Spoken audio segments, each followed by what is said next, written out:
Again, good evening and thanks for joining us. I'm Terry McFadden.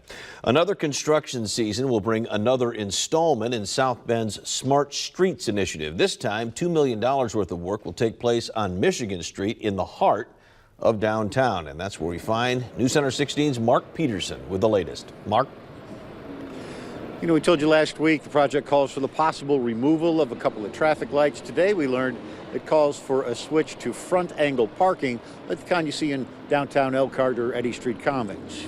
Every day is a 90-degree day in downtown South Bend, at least where parking is concerned, and that seems to present a certain degree of difficulty. So parking is changing from the pull-in 90-degree style parking to the angled front parking. It's just more of a 45 softer degree, 60-degree, 45-degree angle versus a 90-degree pull-in. So when you typically make that harsh turn into the spot, now it's a little bit easier. Although it would actually become a little harder to find a space. 2 spaces would be lost in the switch, and with angled parking, you can only pull into open spaces on your right. Yeah, I guess that would definitely, angled parking definitely would make it a little bit harder to find a spot. You wouldn't be able to have the access to both aisles. Just parking easy or hard here?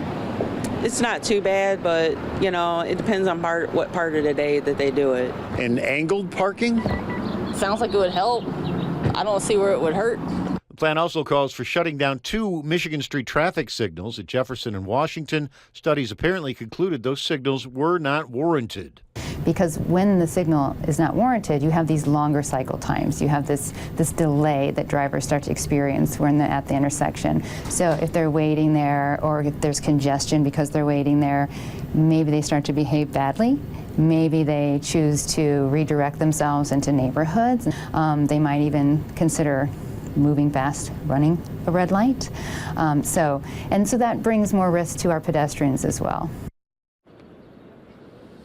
Project also calls for some pavement, some curbs, some sidewalk work. We're told down on the south end of Michigan, actually some street lights that haven't worked in a couple of years because of underground wiring problems. Those will be addressed.